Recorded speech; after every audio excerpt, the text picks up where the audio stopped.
C'est une industrie, la sneakers et la mode en particulier, où il y a une urgence écologique énormissime. Aujourd'hui, c'est la deuxième industrie la plus polluante du monde. Il y a 95% des sneakers qui sont faits hors d'Europe. Ça consomme une quantité de plastique, de produits chimiques qui est délirante. Forcément, comme tout le monde en porte, c'est sur des volumes monstrueux. Donc on s'est dit, il y a un enjeu qui est réel, qui est évident et qui est fort.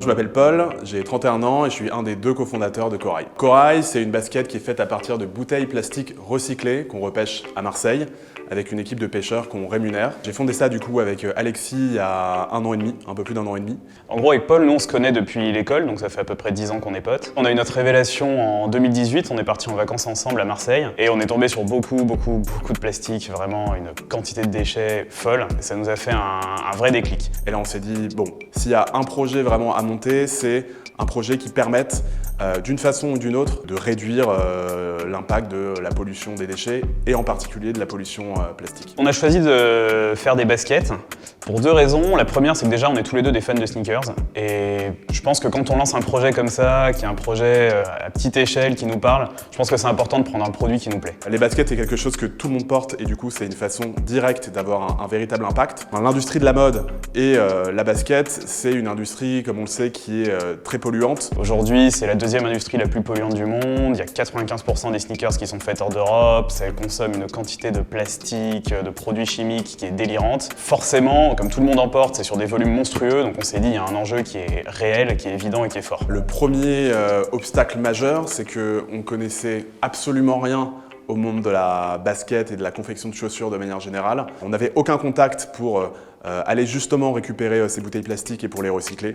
Donc vraiment, on est parti d'une page blanche. Honnêtement, quand on a commencé, on y allait en se disant bon, il y a du plastique dans la mer, nous on est là, comment est-ce qu'on va faire pour le ressortir?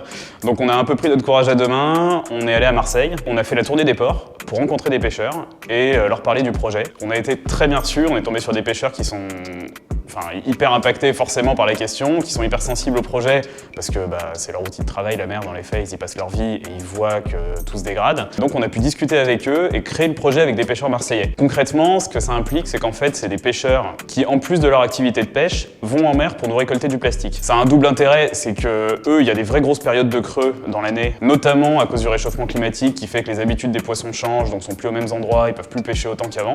Donc tous ces creux d'activité, c'est aussi des creux économiques pour eux. Donc nous, on leur permet d'avoir un complément de revenus à ces moments-là. Et puis en même temps, ça nettoie la mer. Et de notre côté, nous, ça nous fait de la matière première et ça donne un sens au projet. À force de travail et de persévérance, on a commencé sur Google à taper recyclage de bouteilles.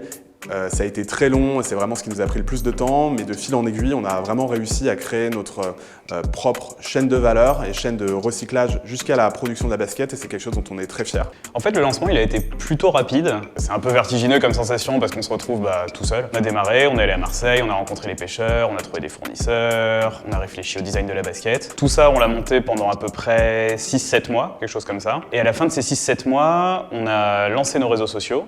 Donc pour commencer à parler aux gens du projet, commencer à leur dire ce qu'on voulait faire, quelle était l'idée, la mission. Et ensuite, on s'est lancé via Ulule. Donc on a choisi du crowdfunding.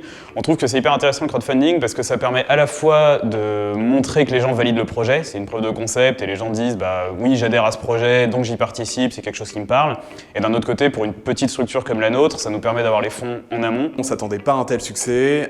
L'objectif initial, la campagne Ulule, si je ne dis pas de bêtises, était de 300 paires. Finalement, on en a vendu 2883. Bon, on est plus que content du coup d'avoir vraiment explosé cet objectif. Et deuxième chose, on ne s'attendait pas à réunir aussi rapidement, même avant le lancement Ulule, autant de personnes sur nos pages Instagram. Alexis, un mois, en plein mois d'août, un mois avant le lancement, a simplement posté un croquis finalement du modèle Corail qu'on était en train de développer. Et très vite, 200 likes, 300 likes, 1000 likes, 2000 likes, 5000 likes, jusqu'à 65 000 likes, hallucinant.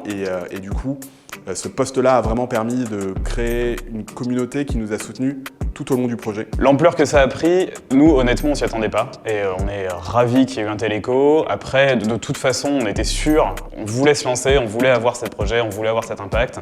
On est hyper content que les gens nous suivent et maintenant l'objectif c'est d'en faire le plus possible pour enlever le plus de plastique possible et que ça continue, que ça grandisse et puis que ça dure quoi.